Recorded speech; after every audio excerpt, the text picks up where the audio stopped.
Hello friends, क्या हाल चाल? I hope you people are fine, taking care of your health, and I'm doing great. I'm C.S. Sachin Gupta, your friend, philosopher, and guide for the subject of taxation. So friends, tax is one of the most easiest and the most scoring subject. I would say like this. It is a very easy and a scoring subject. लेकिन इसको easy और scoring बनाने के लिए हमारी intention आगे के lectures में ये रहेगी कि हम अंडरस्टैंडिंग पे ज्यादा जोर लगाएंगे, रट्टाफिकेशन पे जोर नहीं लगाएंगे. तो my approach in teaching you taxation will be to make you understand the concepts, क्योंकि necessity is the mother of invention. कुछ जरूरत होती है जब ये आविष्कार होता है. तो ऐसे ही लॉ पढ़ने से पहले, क्योंकि tax itself is a law, तो इसको पढ़ने से पहले it's very important to know problem क्या थी. कि अगर आपको वो प्रॉब्लम समझ आ जाएगी तो प्रोविजन को समझने में आसानी होगी. तो intention will be understanding. Second friends, class के अंदर ही I will be giving you the notes, yes, flow charts, tables. मैं आपसे ये आशा रखता हूं कि हाथों हाथ आप जैसे क्लास चल रही होगी आप नोट्स को लिखते रहेंगे. साथ में आपको हमारी बुक्स भी मिलेंगी, वो मिल गई होंगी, उनको भी रेफर करेंगे बीच बीच में. लेकिन हमारी इंटेंशन ये रहेगी कि हम क्लास में ही अपने हाथ से नोट्स बनाएं, क्योंकि अपने हाथ से लिखी हुई चीज ना आदमी भूलता नहीं है. That is the point. Third, आपको बुक्स के साथ ही क्वेश्चंस मिलेंगे, वो क्वेश्चंस भी हम सॉल्व करेंगे क्लासेस के अंतर्गत. और कुछ क्लास में ही क्वेश्चंस की हम न्यू क्वेश्चंस बना के प्रैक्टिस करेंगे.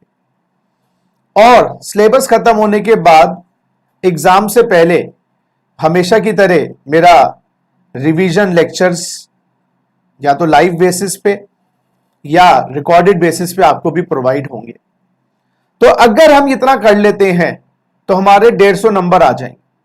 सॉरी, 150 नंबर नहीं, 100 नंबर आ जाएंगे. उससे ज्यादा की हमें उम्मीद नहीं है.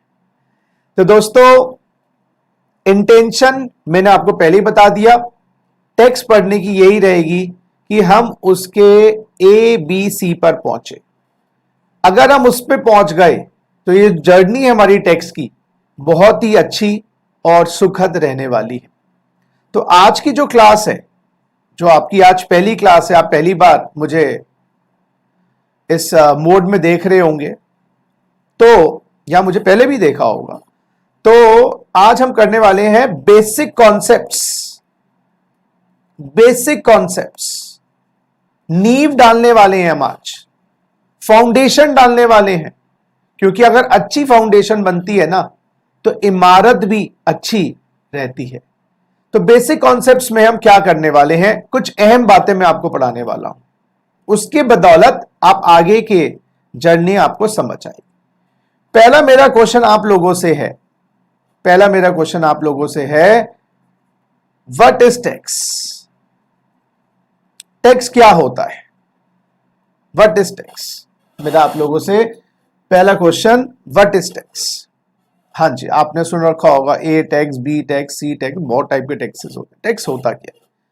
हाँ जी, टैक्स होता है जी कंपल्सरी चार्ज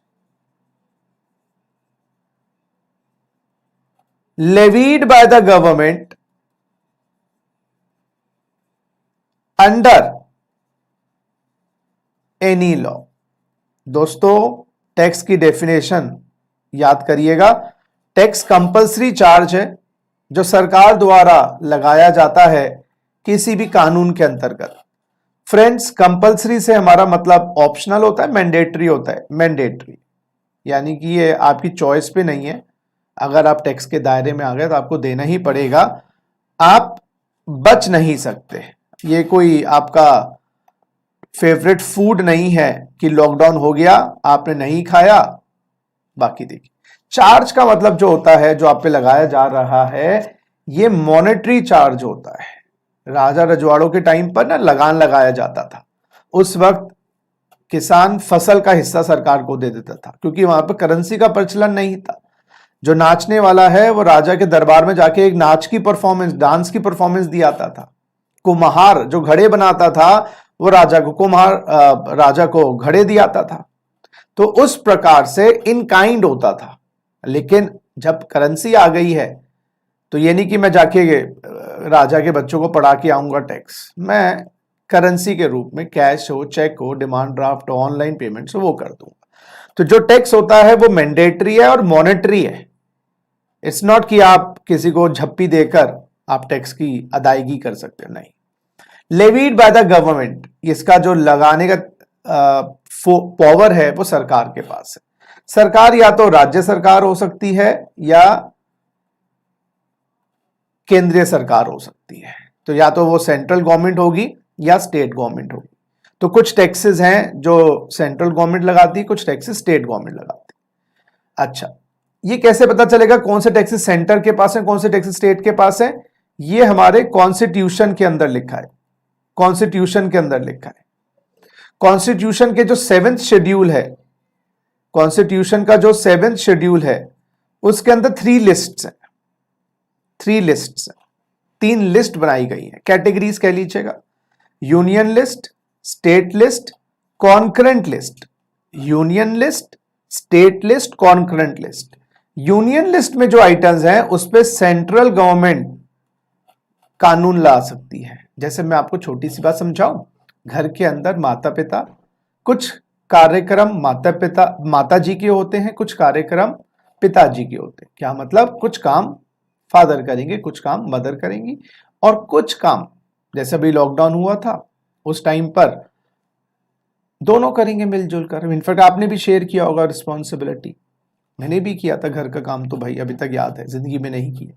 तो यूनियन लिस्ट में जो टॉपिक्स हैं उस पे कानून बनाने की पावर सेंट्रल गवर्नमेंट के पास है। स्टेट लिस्ट में जो कानून है उस पे स्टेट गवर्नमेंट के पास पावर है कानून लाने की।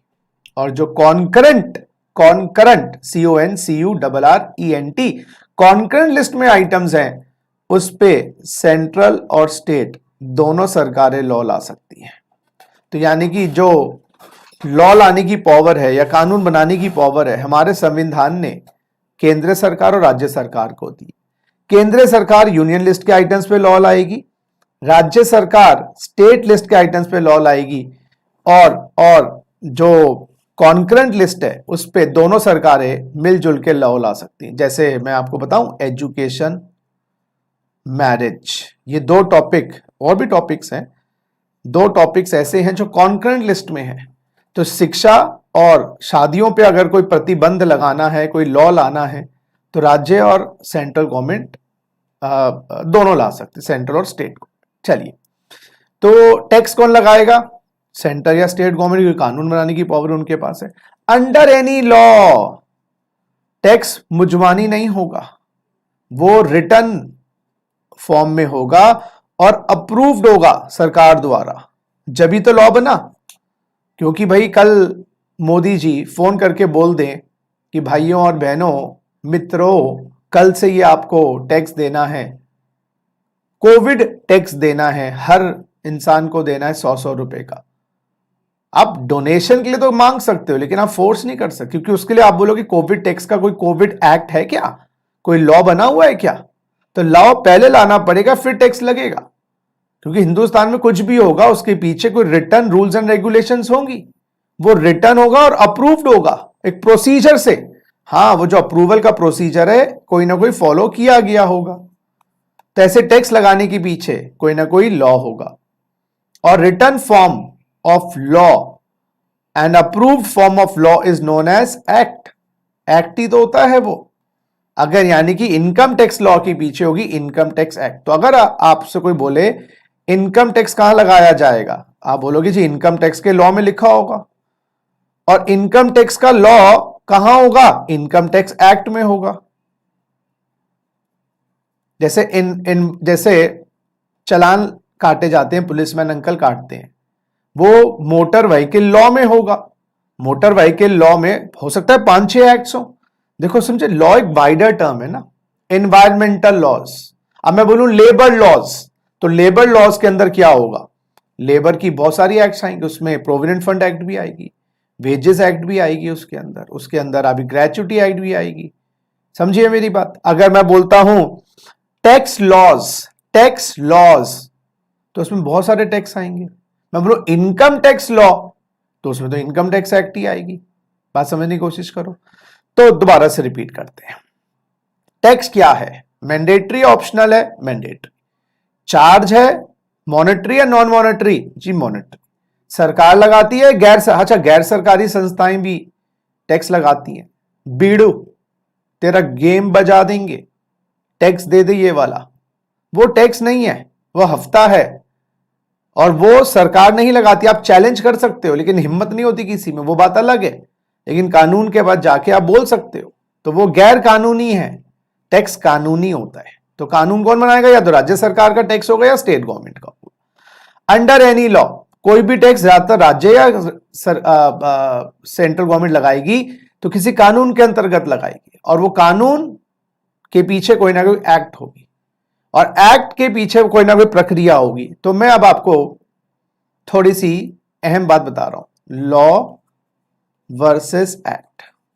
Now what is law? Law means rules and regulation,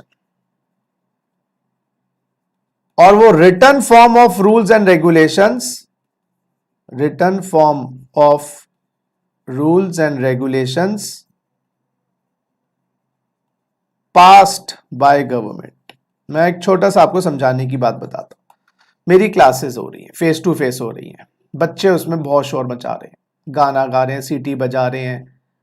आजकल के बच्चे वैसे हो गए सारे बदमाश, लेकिन मान लो ये कर रहे हैं।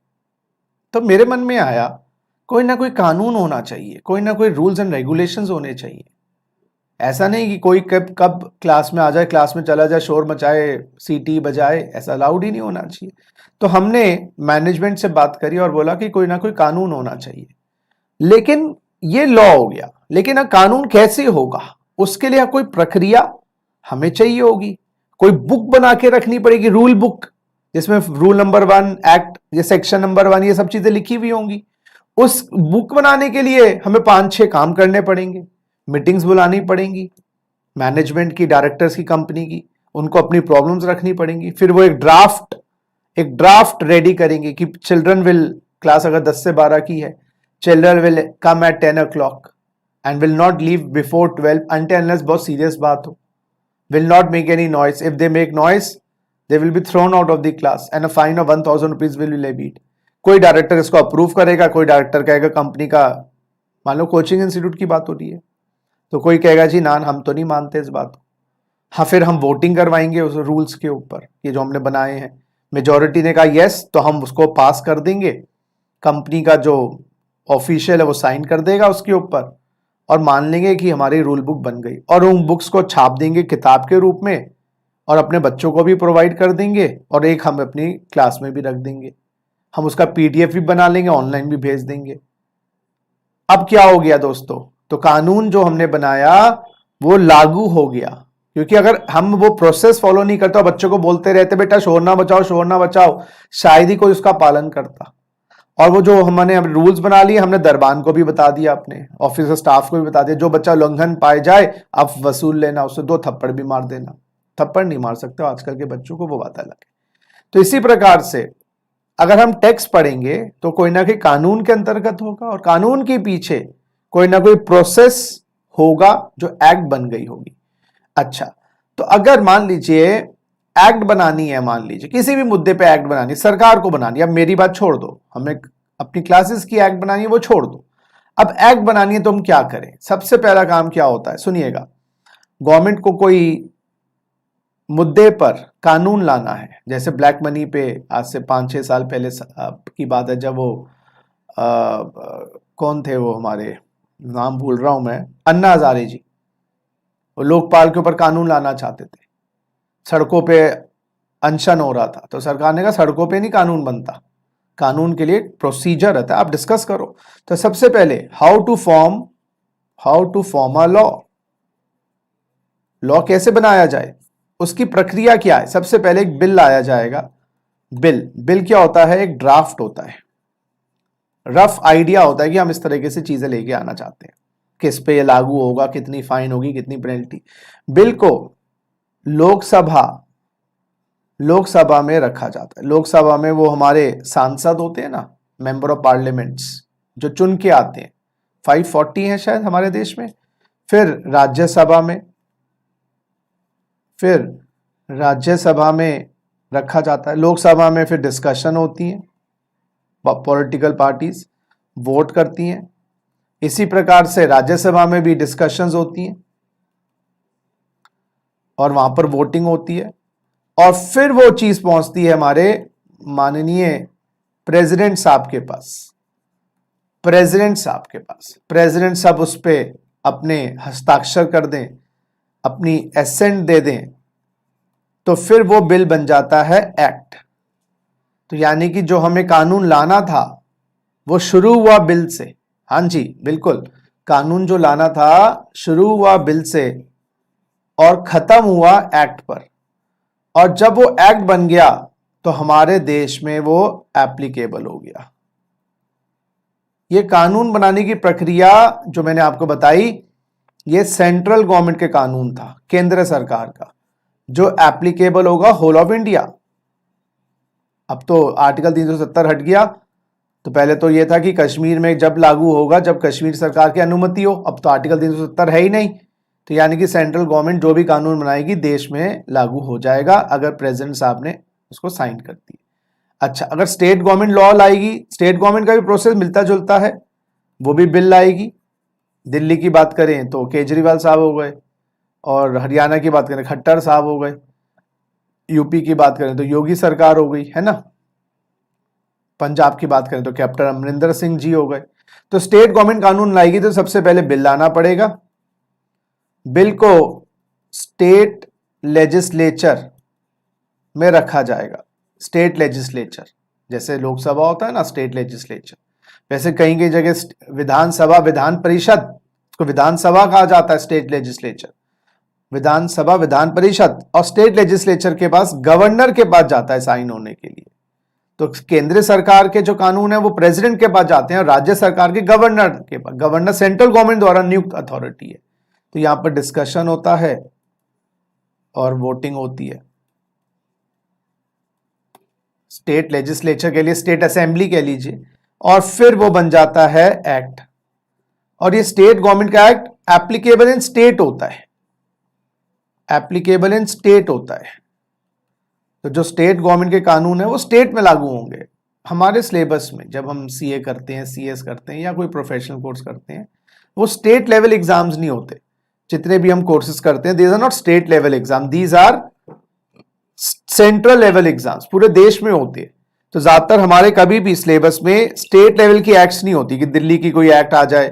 हाँ, यूनिवर्सिटी के एग्जाम्स हो, उसके अंदर दिल्ली यूनिवर्सिटी की हो तो दिल्ली की कोई एक्ट आ सकती है। तो जनरली हमारे जो एग्जाम्स, प्रोफेशनल एग्जाम्स होते हैं, इसमें सेंट्रल एक्ट्स सिलेबस में आती है, चाहे टैक्स का संबंधित हो या कोई और संबंधित।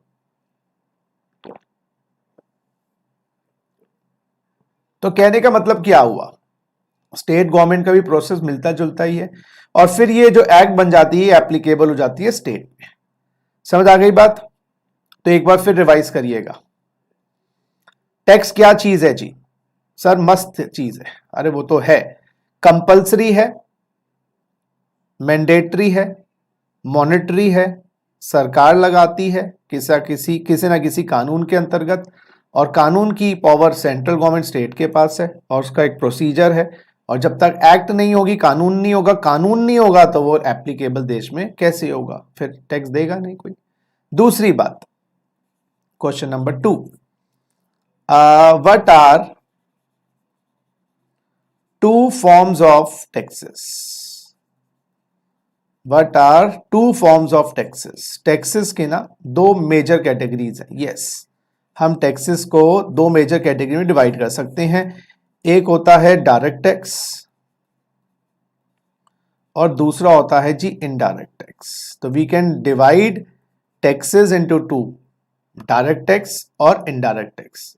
अब ये डायरेक्ट टैक्स और इनडायरेक्ट टैक्स मैं आपको समझाऊं तो इंसिडेंस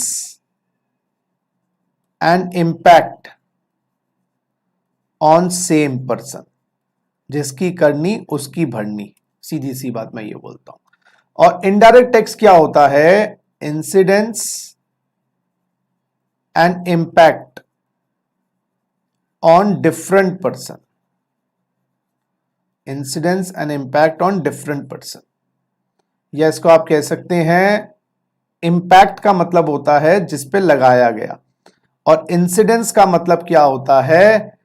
उसको शिफ्ट कर दिया, तो जिस पे लगाया गया था और जो बियर कर रहा है।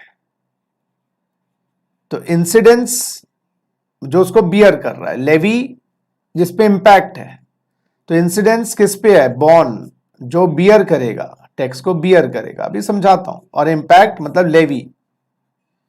अब एक छोटा सा एग्जांपल देखिएगा, छोटा सा एग्जांपल देखिएगा।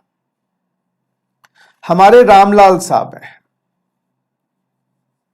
रामलाल साहब हैं, वो बिजनेस करते हैं लाजपत नगर में और जूतों का शोरूम है। उनकी टर्नओवर आई है 50 लाख रुपए, एक्सपेंसेस आए हैं लगभग 30 लाख रुपए, और उनका नेट प्रॉफिट आया है 20 लाख रुपए। रामलाल साहब हैं, नेट प्रॉफिट आया है 20 लाख रुपए।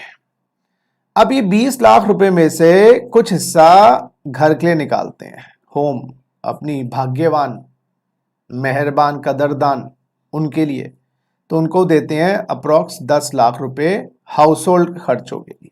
उसमें क्या होगा? एजुकेशन होगी बच्चों की, उससे बिल्कुल सही। सिक्योरिटी, घर की सिक्योरिटी विक्योरिटी, बिल्कुल सही। और हेल्थ के खर्चे, घर में खाने पीने लगा लो, डॉक्टर, दवा इत्यादि। अच्छा जी। और घर में इंफ्रास्ट्रक्चर, जो घर का इंफ्रास्ट्रक्चर है उसको मेंटेन करने के लिए। इंफ्रास्ट्रक्चर घर का मीन्स जो घर, कभी कोई वॉशिंग मशीन है, कुछ है, चीजें चाहिए होती हैं, है ना। और राशन के खर्चे और फूड एंड बेवरेज, इस टाइप के खर्चों के लिए वो देते हैं। अब सरकार कहती है भाई तुम्हें अपने घर की तो चिंता है, बच्चों की एजुकेशन, बच्चों की सिक्योरिटी, तुम तो उनको पाल लोगे, लेकिन जो गरीब आदमी है जिसका कोई बिजनेस नहीं है, उसके बच्चों की सुरक्षा, उसके बच्चों की हेल्थ, उसके बच्चों का खाना पीना, क्या पोषण, तुम तो पढ़ा लोगे पब्लिक स्कूलों में, गरीब बच्चे का क्या करें? तो गवर्नमेंट ने कहा भाई ये जो 20 लाख रुपए है ना, घर ले जाने से पहले इसमें से एक हिस्सा हमारे लिए रिटेन करो और हमें जमा करवाओ। यस, घर ले जाने से, क्योंकि घर तो आप सारा ले जाओगे, तो ले जाने से पहले हमारे लिए रिटेन करो और गवर्नमेंट को जमा करवाओ। And that is known as income tax, that is known as income tax. Government कहती है भाई आपको अपनी चिंता नहीं करनी है, खाली आपको देश की चिंता भी करनी है। खाली अपनी एजुकेशन, अपनी सिक्योरिटी, अपनी हेल्थ, अपना इंफ्रास्ट्रक्चर, अपना खाना पीना नहीं, आपको देश का भी सोचना है। हम कहां तक सबका सोचेंगे? और हमारे पास पैसा कहां से आया? कोई बिजनेस तो नहीं करती सरकार, तो सरकार तो पैसा आपसे ही लेगी। तो इनकम टैक्स क्या है? एक टैक्स है, ये कमाई तो है 20 लाख रुपए, आपकी जो इनकम है उस पे लगाया जाता है, और घर ले जाने से पहले जो आपको मुनाफा हुआ है उस पे देना पड़ता है। तो अगर मान लो 20 लाख पे, मान लो, मतलब 20 लाख पे तो ऑब्वियसली मान लो 5 लाख का टैक्स बन गया, एज्यूम कर लो, अभी तो आगे सीखेंगे। 5 लाख का टैक्स बन गया तो 5 लाख रुपए आपको टैक्स सरकार को देने पड़ेंगे। फिर 15 लाख आपके पास बचेंगे, उसमें से अपनी भाग्यवान कदरदान को 10 लाख दीजिएगा। ये नहीं कि गवर्नमेंट पूरा कर रहा 20 लाख, 100% टैक्स नहीं होता, टैक्स 30% लग जाएगा। तो जो आपने कमाया है उसका कुछ हिस्सा सरकार को देना है। अब क्या होता है? अच्छा, ये इनकम टैक्स जो है ना, डायरेक्ट टैक्स का एग्जांपल है। मैं इसका एग्जांपल लेता हूं, इनकम टैक्स। सर ये डायरेक्ट टैक्स क्यों हुआ? अच्छा, इसका इंपैक्ट किसके ऊपर पड़ा? इंपैक्ट सर रामलाल के ऊपर। और जेब किसकी खाली हुई? रामलाल के ऊपर। तो जिसकी करनी है उसकी भरनी है। क्या रामलाल इस इनकम टैक्स को कस्टमर से, क्लाइंट से रिकवर कर सकता है? नहीं जी, नहीं कर सकता। तो ये हो गया जी हमारा डायरेक्ट टैक्स। Income tax. तो income tax is a direct tax which is levied on person earning income. लिखिए, income tax is a direct tax levied on person earning income on person earning income। ये लगाया किसने लगाता कौन है? Levied by central government. हां जी, ये central government लगाती है क्योंकि ये यूनियन लिस्ट का आइटम है, यूनियन लिस्ट का आइटम है इनकम टैक्स। तो ये केंद्र सरकार लगाती है जी इनकम टैक्स। अच्छा, इनकम टैक्स कौन सी एक्ट के अंतर्गत लगेगा? कोई ना कोई लॉ के अंतर्गत लगेगा, और जो हमारी एक्ट है वो है जी income tax act 1961, applicable to whole of India. Whole of India जो लागू हो गई थी हमारे देश में 1/4/1962 से। हमारे देश में इनकम टैक्स एक्ट लागू हो गई थी 1/4/1962 से। लिखिएगा जी, द इनकम टैक्स एक डायरेक्ट टैक्स है जो केंद्र सरकार लगाती है, यूनियन लिस्ट के माध्यम से लगाती है क्योंकि वो पावर सेंट्रल गवर्नमेंट को दी गई है, और 1/4/62 से लग रही है। उससे पहले इनकम टैक्स एक्ट 1922 था, इनकम टैक्स एक्ट 1918 था, वो सब पुराने एक्ट्स की बात है। अच्छा जी, और क्यों लगाया जाता है इनकम टैक्स? क्योंकि सरकार को पैसा चाहिए गरीब बच्चों का और देश का एजुकेशन। अच्छा, गरीब बच्चों की बात ना भी करें, हमारे देश के नेबर्स देखो ना जरा, 24 घंटे में तंग करते हैं। तो अगर सिक्योरिटी नहीं हुई हमारे देश में तो हम कैसे जिएंगे? अपने घर की सुरक्षा की तो आपको चिंता है, देश की सुरक्षा का क्या होगा? ऐसे ही अपने घर में तो आप अपने दवा दारू कर लोगे, लेकिन एनवायरनमेंट में जो इन्फेक्शन फैला हुआ है उसका तो सरकार देखेगी ना, आप तो नहीं देख पाओगे। अपने घर का इंफ्रास्ट्रक्चर तो देख लोगे, लेकिन सड़क के गड्ढे तो आप नहीं कर पाओगे ना, ठीक कितना भरोगे सीमेंट ला ला के। समझ गए? आइए बात। अच्छा, अब जब पता लगा रामलाल को भाई इनकम टैक्स देना पड़ेगा, तो उसने क्या किया, ये 30 लाख के जो खर्चे हैं ना इनको बढ़ा दिए और इसको कर दिए 50 लाख। और क्या है, लो जी मैंने तो इनकम ही नहीं कमाई, और जब कमाई नहीं मैं तो घर में बीबी को ना दे पा रहा हूं, तुम्हें तो क्या दूंगा, तो इनकम टैक्स नहीं लगेगा दोस्तों। यस, इनकम टैक्स आपके प्रॉफिट पे लगता है। तो अगर आपको प्रॉफिट नहीं है, इनकम नहीं है, कमाई नहीं है, तो टैक्स नहीं है।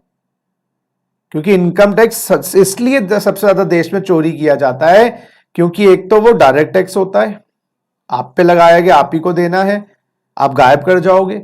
दूसरी बात, वो आपकी कमाई पे लगता है, कमाई में से कमाई निकालने के लिए जो आपको पैसा मिला है उसमें से खर्चे अलाउड है। वो या तो आप इस 50 लाख को कम कर दोगे, डिफ्लेट कर दोगे, या आप एक्सपेंसेस को इन्फ्लेट कर दोगे। मैनिपुलेशन बहुत है, इसलिए सरकार ने कहा बेटा रामलाल तू सही कह रहा है, अब जो तेरी टर्नओवर है ना इस पर भी हम टैक्स लगाएंगे।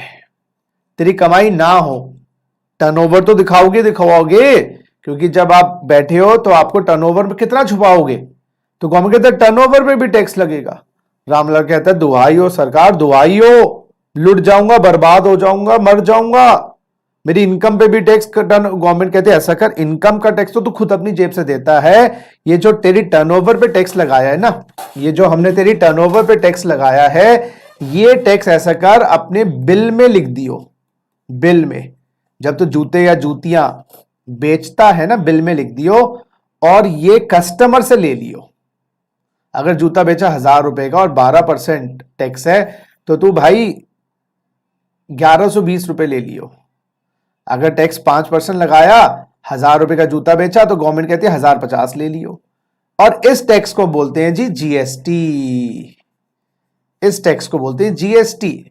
हां जी, ये आपकी टर्नओवर पे, सेल्स पर, प्राप्ति पे लगाया जाता है। क्यों लगाते हैं? क्योंकि गवर्नमेंट को पता है खर्चे दिखा के बंदा अपना नेट प्रॉफिट, खर्चे दिखा के बंदा अपना नेट प्रॉफिट कर लेगा जीरो।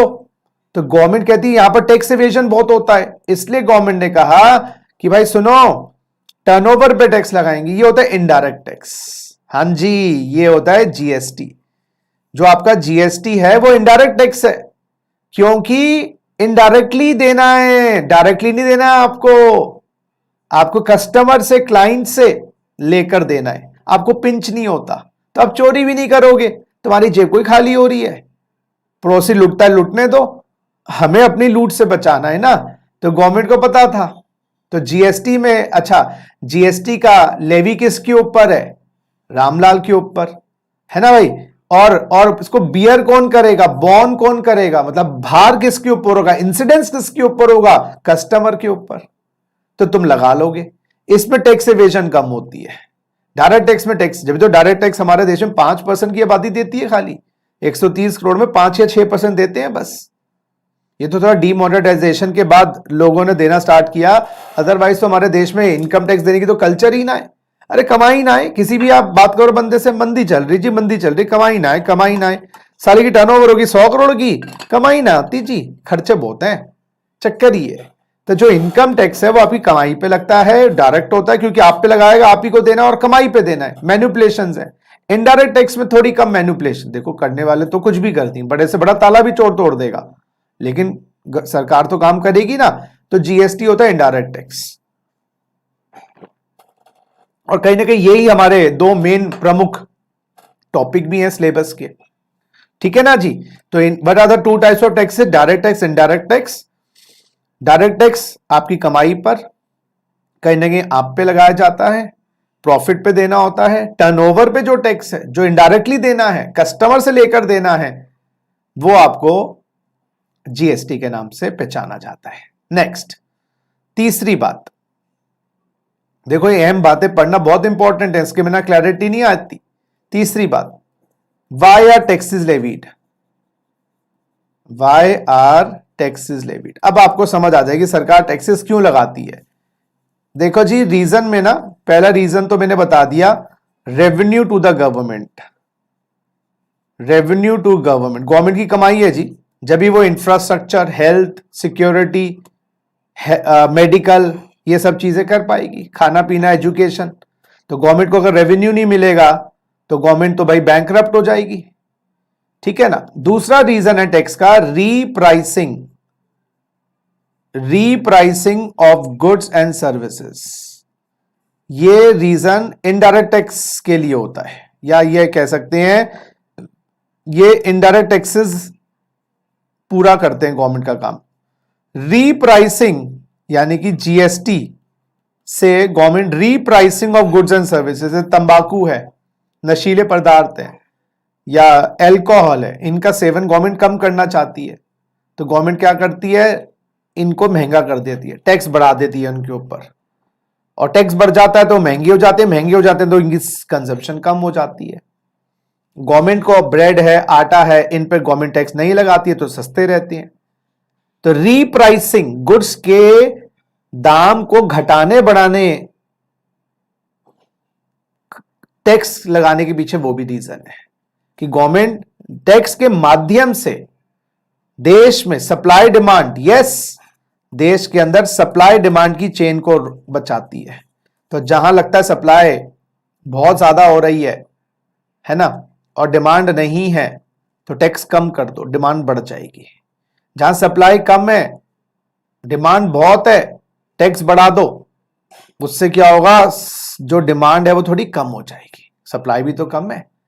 तो गुड्स के दामों को या सर्विसेज के दामों को, जैसे मूवी टिकट है, कोई देशभक्ति की मूवी आई, लोग, गवर्नमेंट चाहती है सब देखें, तो उसका टैक्स हटा देती है, मूवी की टिकट वो टैक्स फ्री हो जाती है, 250 रुपए की टिकट 150 रह जाती है, लोगों में भावना जागती, दिखाते हैं जाके। तीसरा रीजन टैक्स लगाने का, हाँ जी, तीसरा रीजन टैक्स लगाने का, रीडिस्ट्रीब्यूशन, रीडिस्ट्रीब्यूशन ऑफ वेल्थ। हाँ, अमीर आदमी करोड़ों कमा रहा है, गरीब आदमी हजारों में कमा रहा है। तो अगर मान लो कोई 10 करोड़ कमा रहा है, उससे गवर्नमेंट ने टैक्स ले लिया 5 करोड़, बंदे के पास रह गए 5 करोड़। एक बंदा 10 लाख कमा रहा है, 10 लाख कमा रहा है, उससे गवर्नमेंट ने खाली 1 लाख लिया मान लो, तो उसके 9 लाख रह गए। देखो, इससे 50% लिया, 10 करोड़ का 5, इससे 10% लिया, मान लो एग्जाम्पल मैं दे रहा हूं। तो दोनों में जो इक्वालिटी आ गई ना थोड़ी थोड़ी, तो रीडिस्ट्रीब्यूशन ऑफ वेल्थ को हम कह सकते हैं इक्वालिटी ऑफ इनकम, क्योंकि अमीर और गरीब का डिफरेंस भी कम करती है टैक्स के रूप से। एक बच्चे के 90 आते हैं, एक बच्चे के 40 आते हैं, ऐसा कि 90 वाले के घटा के 70 कर दे, इसके 10 बढ़ा दे, तो एक 70 हो गया, एक 50, तो दोनों इक्वल से लगते हैं, फर्क ही है। तो गरीब से कम मार, अमीर को ज्यादा मार, तो गरीब, अमीर का पैसा गरीब तक पहुंचता है, रीडिस्ट्रीब्यूशन ऑफ वेल्थ होता है। जैसे वो रॉबिनहुड नहीं था, अमीरों को लूटता था, गरीबों को बचाता था। और चौथा रीजन है जी रिप्रेजेंटेशन। चौथा रीजन है टैक्स लगाने का रिप्रेजेंटेशन। रिप्रेजेंटेशन का मतलब होता है, रिप्रेजेंटेशन का मतलब होता है से इन द गवर्नमेंट, से इन द गवर्नमेंट, सरकार में आपकी हिस्सेदारी टैक्स के माध्यम से आपको मिलती है। अगर आप टैक्स नहीं देते हो, मान लो क्लासेस हैं फ्री में मिल जाए आपको और उसमें 10 लेक्चर ना हो, तुम्हारे 10 लेक्चर नहीं है, मैंने कहा चल साइड में हो। सर ऐसे कैसे बोल रहे हो? मैंने कहा भाई फ्री में नहीं है क्लासेस, जितना दे दिया उतना ले ले, मुफ्त की है, इसमें नी, इसमें क्या ये इंकी पिंकी पोंकी कर रहे हो। लेकिन अगर आपने पैसे दिए हैं, हक से बोलोगे क्लासेस दो। तो ऐसे आप पैसा देते हो ना सरकार को टैक्स के रूप में, तो डिमांड कर सकते हो, where is the money being used, I am a taxpayer. अगर गवर्नमेंट को देते नहीं, जहां ऑटोक्रेसी है, जहां गवर्नमेंट अपने आप ही काम करेगा, आपकी सुनेगी भी नहीं, सुनती भी इसलिए है ना हमारी। तो ये 4 रीजन है भाई टैक्स लगाने के। पहला रेवेन्यू, दूसरा रीप्राइसिंग, रीडिस्ट्रीब्यूशन और रिप्रेजेंटेशन। इनको 4 आवर्स ऑफ टैक्सेशन भी कहा जाता है। हाँ, प्राइमरी रीजन रेवेन्यू है, प्राइमरी रीजन गवर्नमेंट का रेवेन्यू है, लेकिन सेकेंडरी रीजन रीप्राइसिंग, रीडिस्ट्रीब्यूशन और रिप्रेजेंटेशन भी है। हाँ जी दोस्तों, इनकम टैक्स की बात करें, पहले इनकम टैक्स की बात करें। पढ़ने के लिए आपको इनकम टैक्स के लिए क्या चाहिए होगा? इनकम टैक्स के लिए सब, उसके बाद पहले तो इनकम टैक्स पढ़ने के लिए लॉ चाहिए होगा। लॉ के पीछे क्या होगा? सबसे पहली चीज इनकम टैक्स एक्ट 1961 पढ़नी पड़ेगी आपको। इनकम टैक्स एक्ट 1961 क्या बताती है कि भाई इनकम टैक्स किसको देना है, कब देना है, कैसे देना है, किस रूप में देना है। तो और ये कब से एप्लीकेबल हो गई है? 1/4/1962। तो जो मदर एक्ट है इनकम टैक्स की, जो ग्रंथ है, जैसे गीता, बाइबल, कुरान, गुरु ग्रंथ साहिब, जो ग्रंथ है इनकम टैक्स का, वो है इनकम टैक्स एक्ट 1961। अच्छा, क्या इस इनकम टैक्स एक्ट 61 में, जो 62 से आई हुई है, लागू हो गई है, कोई इसमें चेंजेस भी आती हैं, या हम उसको 50 साल 60 साल पुरानी एक्ट ही पढ़े जा रहे हैं?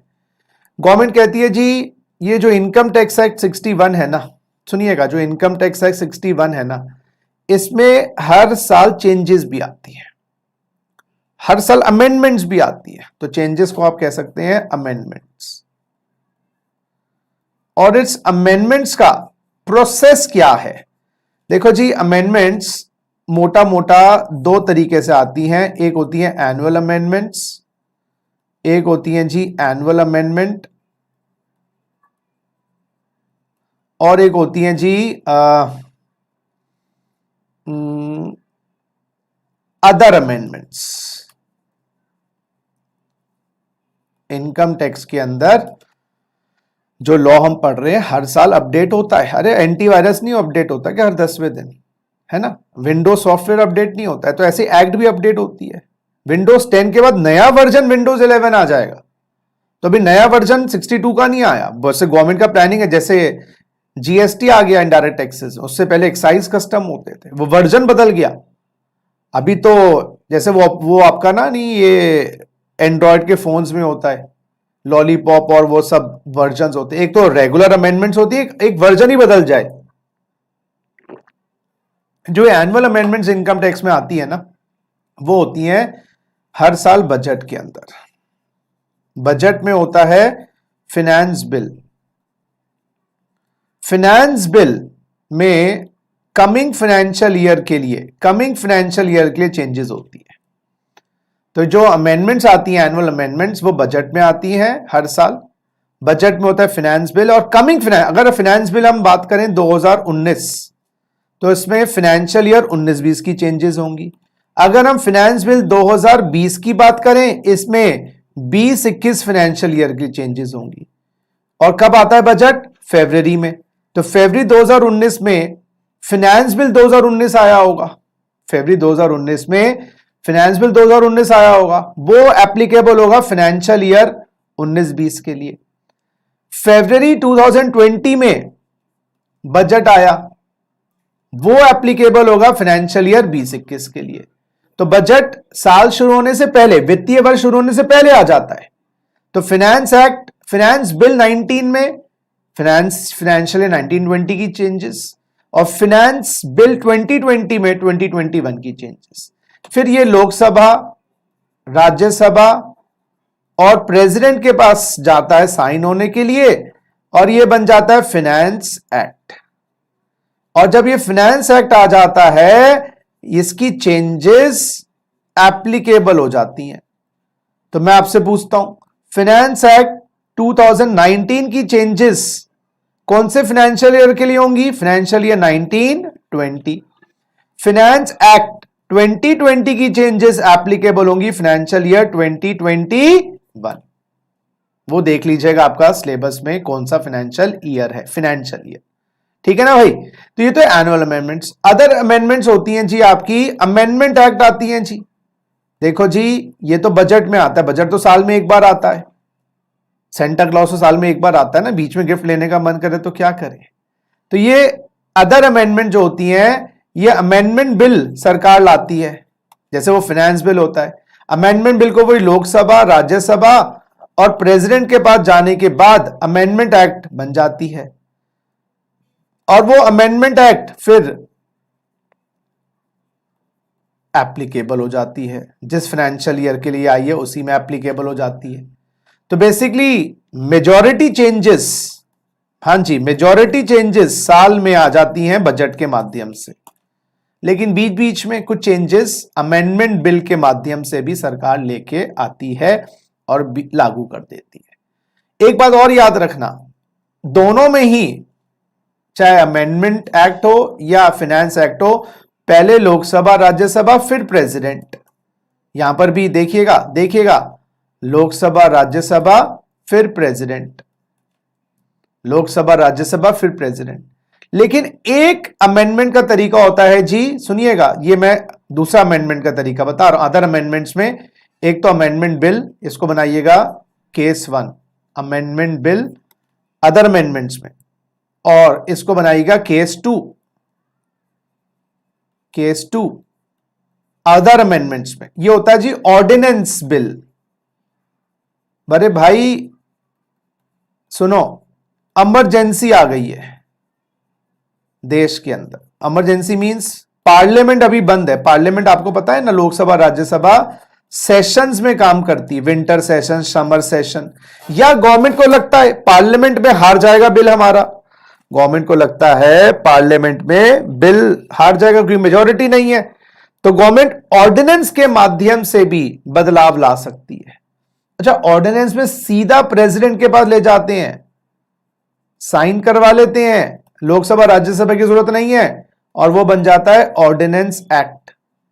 बाद में 6 महीने के अंदर अंदर उसको लोकसभा, राज्यसभा से अप्रूवल लेनी पड़ती है, नहीं तो वो ऑर्डिनेंस वो जाता है, क्या कहते हैं, लैप्स। ऑर्डिनेंस क्या हो जाता है बच्चों? लैप्स हो जाता है। एक सेकेंड, तो अप्रूवल लेनी पड़ती है। एक सेकेंड जी, हाँ जी, अप्रूवल लेनी पड़ती है, नहीं तो वो लैप्स हो जाता है। तो मैं आपको 3 तरीके बता रहा हूं जी एक्ट में बदलाव के। एक तो रेगुलर अमेंडमेंट्स हर साल बजट में आती है, फाइनेंस एक्ट 19 में 1920 की, फाइनेंस एक्ट 20 में 2021 की। दूसरी बात, अदर अमेंडमेंट्स में एक तो अमेंडमेंट बिल होता है जो बीच बीच में सरकार को लग रहा है इमरजेंसी नहीं है, ले आते हैं। और एक इमरजेंसी की बात आती है, जैसे एक तो डॉक्टर, आपका डेंटिस्ट हर 6 महीने में विजिट करता है आपको, वो हो गया आपका फाइनेंस बिल, बजट। बीच बीच में हर दूसरे तीसरे महीने आप डेंटिस्ट के चक्कर लगा ही लेते हो, ऑर्डिनरी दर्द हो जाता है कभी कभार। लेकिन अगर रातों रात कोई दर्द आ गया, वो हो गया ऑर्डिनेंस। तो 3 टाइप के डॉक्टर की विजिट हो गई। एक तो डॉक्टर नॉर्मली आता है ये हर साल आपको मिलने 6 महीने में, स्कूल में नहीं होता मेडिकल चेकअप, स्कूल का मेडिकल चेकअप, वो होता है जी बजट, हर साल चेकअप होता ही है। फिर बीच बीच में कोई प्रॉब्लम होती है, आपने आज नहीं कल कर लेंगे, तो आप बोल देते डॉक्टर को मैं आऊंगा 10-15 दिन बाद, लेकिन अचानक ही दर्द आ गया, वो होता है ऑर्डिनेंस। तो ऑर्डिनेंस कब लाया जाता है? जब पार्लियामेंट सेशन में ना हो। सुनो जी, पार्लियामेंट सेशन में ना हो, पार्लियामेंट जो है वो सेशन में नहीं है, या इमरजेंसी चेंजेस के लिए ऑर्डिनेंस। तो यानी कि 3 एक्ट्स हो गई इनकम टैक्स में जो चेंजेस की, फाइनेंस एक्ट, अमेंडमेंट एक्ट, बताऊंगा ना जब हम आगे पढ़ेंगे, अमेंडमेंट एक्ट और ऑर्डिनेंस एक्ट, और मेन एक्ट हो गई इनकम टैक्स एक्ट। तो इनकम टैक्स एक्ट में changes finance act, amendment act और ऑर्डिनेंस एक्ट के माध्यम से लाई जाती है। ठीक है। दूसरी चीज, इनकम टैक्स को पढ़ने के लिए एक्ट के साथ पढ़ना पड़ेगा इनकम टैक्स रूल्स 1962। बेटा ये रूल्स पढ़ने पड़े, बीच बीच में मैं बताऊंगा रूल्स क्या है, प्रोसीजर्स हैं, बताता हूं, गाइडलाइंस हैं, डेट्स, इंपॉर्टेंट डेट्स हैं, फॉर्म्स हैं, लिस्ट्स एक्सेट्रा। मैं आपको बताऊं, आपके फादर ने कहा बेटा रात को ना घर से लेट निकलने की जरूरत नहीं है, लेट नहीं जाना। अब मोटी मोटी बात, लेकिन आपकी मदर बनाएंगी रूल्स, बेटा देख फ्रेंड के मत जाना, इधर चले जाना, वहां से मत जाना, फोन करके जाना। तो गाइडलाइंस जो होती हैं एक्ट को चलाने की, देखो जब एक्ट बनाई जाती है ना, जब एक्ट बनाई जाती है दोस्तों, तो जब हर बात दिमाग में नहीं होती लॉ मेकर्स के, जब घर खरीदते हो ना, तो घर के अंदर किस दिशा में सिर रख के सोओगे, या घर के अंदर जब जाओगे तो आप पहला इमोशन क्या होगा, वो सब चीजें बाद में सोचते हो। अच्छा चलो एक और एग्जांपल, ये एग्जांपल, घर लेते हो ना भाई, फर्नीचर कैसे लगाओगे, बेड कहां रखोगे, वो तो बाद में देखेंगे। तो हम क्या करते हैं, एक्ट में सेक्शंस जो होते हैं ना, उन सेक्शंस के नीचे लिख देते हैं as prescribed, procedure as prescribed, due date as prescribed, section में लिख देते हैं एज प्रिस्क्राइब्ड। इसका मतलब है हमने सेक्शन की मूल बात तो बता दी है, लेकिन उसकी जो बारीक बात है वो रूल्स में हो। अच्छा, रूल्स के लिए बनाने के लिए सरकार को ऑर्डर पास करके नोटिफिकेशन एंड ऑफिशियल गैजेट, काम खत्म, सरकार ने ऑर्डर पास किया और उसको नोटिफाई कर दिया गवर्नमेंट ने अपने रजिस्टर में। उसके लिए बिल नहीं चाहिए, रूल्स के लिए आपको कोई बिल और प्रेसिडेंट का कॉन्सेप्ट नहीं है। तो रूल्स का प्रोसीजर है, फादर ने बना दिया आपको घर के लिए लाओ, लेकिन रूल्स मम्मी बनाती रहेंगी। तो rules of procedure, guidelines, forms की इनकम टैक्स की रिटर्न किस फॉर्म में जाएगी, इनकम टैक्स किस फॉर्म में जमा करवाना है, क्या लिस्ट है, ये सारी की सारी बातें ऑर्डर होती है। आपने कंपनीज एक्ट में नहीं देखा कितने सारे रूल्स हैं? तो मेन जो होता है वो एक्ट होती है, सेकेंडरी होती है rules.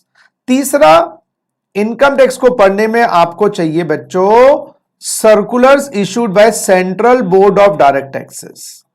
Central board of direct taxes, ये इनकम टैक्स की हाईएस्ट पॉलिसी मेकिंग बॉडी है जो इनकम टैक्स के सर्कुलर्स बनाती है। अरे कोई सेक्शन है, सुनो सुनो, या कोई रूल है, रूल मिलेगा इनकम टैक्स रूल्स में, सेक्शन मिलेगा इनकम टैक्स एक्ट में, उनमें कोई कंफ्यूजन आ रही है, चार्टर्ड अकाउंटेंट्स, कंपनी सेक्रेटरीज सब कंफ्यूज है, भाई ये सेक्शन का मतलब क्या है? तो हम सीबीडीटी को लिखते हैं, भाई क्लियर करो ना बात, और सीबीडीटी उस कंफ्यूजन को दूर करती है बाय इशूइंग अ सर्कुलर्स। तो जो सर्कुलर्स होते हैं वो उस कंफ्यूजन को, उस डाउट को दूर करते हैं। जीएसटी आया ना दोस्तों, इतने सर्कुलर आए, इतने सर्कुलर आए, बता नहीं सकते। क्यों? क्योंकि नया टैक्स था, लोगों को पता था एक्स पे लगाना है वाई। तो कोई भी सेक्शन, कोई भी रूल समझ ना आए, क्लैरिटी ना हो, नया आया है, तो CBDT central board of direct taxes, जो डायरेक्टली मिनिस्ट्री ऑफ फाइनेंस के नीचे काम करती है। पहला होता है फाइनेंस मिनिस्टर, उसके नीचे ministry of finance, ministry of finance, और मिनिस्ट्री ऑफ फाइनेंस के नीचे डिपार्टमेंट ऑफ रेवेन्यू, सुनिएगा, डिपार्टमेंट ऑफ रेवेन्यू और डिपार्टमेंट ऑफ एक्सपेंडिचर। और डिपार्टमेंट ऑफ रेवेन्यू में डायरेक्ट टैक्स की बॉडी है सीबीडीटी और इनडायरेक्ट टैक्स की बॉडी है CBIC, central board of direct taxes, central board of indirect taxes and custom, central board of indirect taxes and custom indirect tax की body है।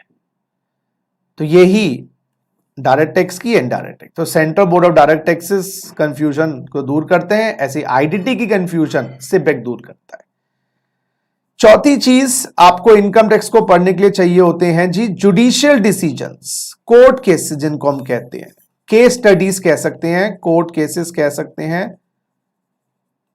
क्या होता है, आपका जो इनकम टैक्स ऑफिसर है, आपने इनकम दिखाई 5 लाख और इनकम टैक्स ऑफिसर ने कहा ना मैं तो आपकी इनकम 50 लाख मानता हूं। कोई दुश्मनी नहीं है उसको, उसके बाद तथ्य होंगे। हो सकता है आपने कोई घर वर खरीदा होगा, दिखाई नहीं इनकम टैक्स वाले को। आपने बड़ी गाड़ी खरीदी 1 करोड़ की, दिखाई नहीं, तो गवर्नमेंट ने माना आपकी इनकम 50 लाख है। लेकिन इतनी तो ज्यादा नहीं, इतनी तो नहीं है, वो तो गिफ्ट मिली थी गाड़ी, झूठ बोल रहे हैं आईटीओ। तो आप आईटीओ के against, yes income tax officer के अगेंस्ट अपील कर सकते हो। मतलब जैसे लोअर कोर्ट नहीं होता, तो ऐसे आईटीओ उसके ऊपर हाई कोर्ट होता था, ऐसे आईटीओ के ऊपर होता है commissioner income tax appeals, commissioner income tax appeal. इसके पास आप बोलो कि देखो जी तथ्य लेके जाओ, डॉक्यूमेंट लेके जाओ, 50 लाख इनकम कर दी। कमिश्नर ने कहा शुक्रवानो 50 लाख, मैं तो 60 लाख कर रहा हूं, तथ्य आईटीओ ने देखे नहीं। ये तो वही बात हुई, पेड़ के नीचे आराम करने के लिए बैठे, पेड़ ही गिर गया आपके ऊपर। मंदिर की घंटी बजाने गए, घंटी गिर गई आपके ऊपर। आप तो भला करने गए थे, अपना नुकसान हो गया। डोंट वरी, सीआईटी अपील के ऊपर जाओ, income tax appellate tribunal, income tax appellate tribunal, ये दिल्ली के लोधी रोड पे है। ये आप सीआईटी अपील के अगेंस्ट अपील फाइल करो। उन्होंने इनकम कर दी 70 लाख। लो जी फंसते जा रहे हो। अगर आपके दम है केस में, आप हाई कोर्ट में जाइएगा और हाई कोर्ट ने इनकम कर दिया 80 लाख, अच्छा खासा अपील करते ना तो बेटर था, फंस जाते हैं। अब हाई कोर्ट के अगेंस्ट आप जाइए सुप्रीम कोर्ट, उन्होंने कहा 90 लाख। अब आप कुछ नहीं कर सकते क्योंकि सुप्रीम कोर्ट की जो जजमेंट आ गई वो फाइनल है जी, उसके ऊपर अपील नहीं कर सकते। फिर तो भगवान की कोर्ट में जा सकते हो। तो आप आईटीओ के अगेंस्ट जाते हो कमिश्नर के पास, कमिश्नर के अगेंस्ट जाते हो income tax appellate tribunal, appellate tribunal. अच्छा एज अ सीएस इनफैक्ट आप यहां तक ही जा सकते हो। सीएस तो वैसे यहां तक ही जा सकते हैं, सीए आईटीएटी में भी जा सकता है। सीए प्रैक्टिस कर सकता है, क्लाइंट को रिप्रेजेंट कर सकता है। High court supreme court pure courts हैं, क्योंकि आईटीएटी जो होता है ना, ये क्वाजी जुडिशियल बॉडी है, ये कोई कोर्ट नहीं है लेकिन कोर्ट की तरह काम करता है। लेकिन एक्चुअल कोर्ट तो हाई कोर्ट सुप्रीम कोर्ट है, यहां आपको एलएलबी की डिग्री चाहिए। तो मैं तो रिकमेंड करूंगा कि सीएस के साथ आप एलएलबी की डिग्री ले लीजिएगा। That's a good combination with the professional course. चाहे आप सीएमए भी कर रहे हैं तो उसके साथ ये डिग्री भी ले लीजिएगा। तो ये प्रैक्टिस का अच्छा स्कोप है। अच्छा, यहां पर अच्छे प्रोफेशनल मिलना कम है यहां पर। मतलब ज्यादातर लोग क्या कहते हैं, आईटीओ के पास ही क्लाइंट को रिप्रेजेंट करते हैं, क्योंकि कमिश्नर के पास रिप्रेजेंट करना, आईटीएटी में रिप्रेजेंट करना, हाई कोर्ट सुप्रीम कोर्ट में, you need to know the law. अतः वहां पर तो आपका जज जो है ना, चित्रे उड़ा देगा आप, क्या बोले क्या तैयारी करके आए हो। तो वहां पर आपको प्योर नॉलेज से ही जीतना पड़ेगा। बड़े बड़े जो वकील बने हैं, बड़े बड़े प्रोफेशनल जो उनका नाम हुआ है, वो ऐसे ही नहीं हुआ है दोस्तों। क्योंकि आप लोग जो प्रोफेशनल कोर्स कर रहे हो ना, यहां पर आपकी जो नॉलेज है ना, वही आपका टूल है। जितनी ज्यादा शार्पन करके रखोगे उतनी ज्यादा ही सक्सेस मिलेगी। तो दोस्तों जरा एक बार रिवाइज करिएगा, आज आपने क्या किया मेरे साथ। टैक्स मैंने पहले बोला इजी और स्कोरिंग है, उसमें कोई दो राय नहीं है। पूरा इन डेप्थ करेंगे लेकिन अंडरस्टैंडिंग पे रखेंगे। टैक्स होता क्या है, कंपलसरी है, सरकार लगाती है, किसी कानून के अंतर्गत लगाती है, केंद्र सरकार है, राज्य सरकार, depending upon the list. Law क्या है, रूल्स एंड रेगुलेशन है, और रूल्स एंड रेगुलेशन का return form is known as act. Law कैसे बनता है, लोकसभा, राज्यसभा, प्रेसिडेंट, बिल, या फिर सेंट्रल स्टेट गवर्नमेंट का है तो बिल, स्टेट लेजिस्लेचर, गवर्नर। दो टैक्सेस हैं जी, डायरेक्ट टैक्स, इनडायरेक्ट टैक्स। जिसकी करनी उसकी बननी डायरेक्ट, जिसकी करनी किसी और की बननी indirect. Direct example income tax, indirect का जीएसटी। हाँ जी, इनकम टैक्स में चोरी संभव है क्योंकि आप टैक्स इन खर्चों को इन्फ्लेट कर सकते हो, इसलिए गवर्नमेंट ने इनडायरेक्ट टैक्स निकाला जहां टर्नओवर पे है। टर्नओवर छुपाई नहीं जा सकती, जैसे होता है ना इश्क और मुश्क छुपाई नहीं छुपते, लेकिन करने वाले कर जाते। अच्छा जी, इनकम टैक्स सेंट्रल गवर्नमेंट लगाती है, यूनियन लिस्ट के माध्यम से लगाती है, 1462 से लग रहा है। टैक्सेस क्यों लगाते हैं? 4R, रेवेन्यू, रिप्राइसिंग, रिडिस्ट्रीब्यूशन और रिप्रेजेंटेशन। इनकम टैक्स में चेंजेस के 3 तरीके, एनुअल चेंजेस और अदर अमेंडमेंट्स। 3 चेंजेस मैंने ये बताई है। फाइनेंस एक्ट बजट में आता है, अमेंडमेंट एक्ट अमेंडमेंट बिल के माध्यम से, ऑर्डिनेंस एक्ट ऑर्डिनेंस बिल के माध्यम से। फाइनेंस एक्ट तो हर साल आता ही है, finance act 19-20 financial year, finance act 20-21 financial year. Ordinance जब चाहिए होता है जब हमें पता पार्लियामेंट में मुंह की खानी पड़ेगी, पता है हमारी सपोर्ट है नहीं, या पार्लियामेंट बंद है। पहले आप प्रेसिडेंट के पास ले जाओगे, प्रेसिडेंट के पास साइन करवा दोगे, 6 महीने तक लागू रहेगा अनटिल अनलेस कोई अप्रूवल लो। हाँ, रीप्रोमुलेट भी किया जा सकता है, दोबारा से ऑर्डिनेंस भी लाया जा सकता है, लेकिन बार बार इमरजेंसी को यूज करना अच्छी बात नहीं है। रूल्स, प्रोसीजर, गाइडलाइंस होते हैं, इनकम टैक्स रूल्स होते हैं, बीच बीच में 10-15 जगह रूल्स की आवश्यकता पड़ेगी, मैं आपको बताऊंगा रूल्स। और जहां पर भी सेक्शन के नीचे प्रिस्क्राइब्ड वर्ड आ गया, अंदर प्रिस्क्राइब तो समझ जाना उस पर कोई ना कोई रूल बना हुआ है। मोटी मोटी बातें बड़े बड़े शहरों की बातें एक्ट में, छोटी छोटी गलियों की बातें रूल्स में। सर्कुलर इशू करे जाते हैं सीबीडीटी द्वारा टू कंफ्यूजन दूर करने के लिए। मैं ये नहीं बोलूंगा वो लॉ के पार्ट नहीं है, लॉ को इंटरप्रेट करने में हेल्प करते हैं। और जुडिशियल डिसीजंस, अगर आपको आईटीओ की बात पसंद नहीं आई, आप कमिश्नर के पास जाइएगा, appeals, commissioner appeals, ITAT, high court, supreme court. As a professional ITAT तक ही जा सकते हैं, हाई कोर्ट, सुप्रीम कोर्ट के एलएलबी की डिग्री चाहिए दोस्तों।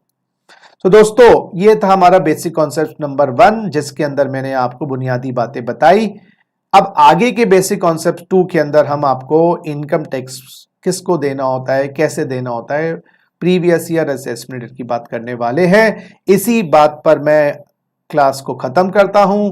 मस्त रहिए, स्वस्थ रहिए, खुश रहिए। Take care.